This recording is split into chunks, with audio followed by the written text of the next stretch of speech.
Yes, again guys, good afternoon. I'm back. So, papakita ko lang sa inyo yung nabili namin last Sunday. So, yan siya. So, kami nag-create ng scents and then sila yung gumawa. So, both. So, 50 ml.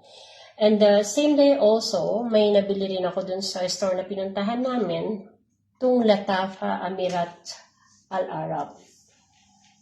So, itong Latafa Amirat Al-Arab, one of the most talk about Middle Eastern scent right now. Actually, this is from last year. Okay? So, unang spray pa lang nitong Latafa, very feminine na siya and elegant. Medyo sweet pero may classy, powdery vibe siya.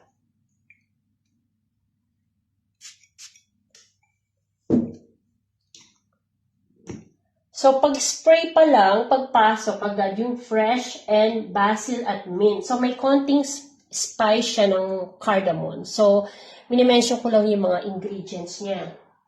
Then, after a few minutes, lalabas yung lavender at honeysuckle. Dito mo mararamdaman yung soft, calming, at elegant na amoy. Amoy ano siya? Amoy rich. No? Rich but affordable. Hindi siya overpowering, pero ramdam mo yung pagka-sosyal. Pag nag-dry down na siya, iiwan niya yung jasmine, saffron, at konting pepper. Which, ito yung nagbibigay ng Arab luxury vibe. So, very warm siya, class, at long-lasting. Mabango siya. So, I like the perfume kasi ako gusto ko yung mga powdery scent. Okay? So, sa perfume kasi meron dyan yung top note, heart note, and base notes. Maybe next time explain ko sa inyo kung ano yung ibig kong sabihin. Then, ito naman yung perfume spray. Okay? So, itong perfume spray version, mas light siya compared sa perfume. Perfect to pang daily use or pang layering. So, after mo mag-shower, pwede mong spray all over the body. Then, after that, gamitin mo na ito. So, fragrance layering na siya. So, ito, it will give you more long-lasting scents ang frag nitong dalawa. So, affordable luxury siya.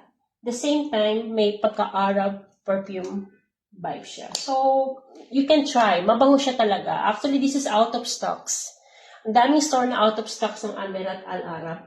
Pero, be very careful also of buying this kasi maraming ding imitation ng Latafa na which is fake. So, pag fake, and then in-spray mo sa skin nyo, so, maybe for first spray, maamoy nyo, then after that, wala na.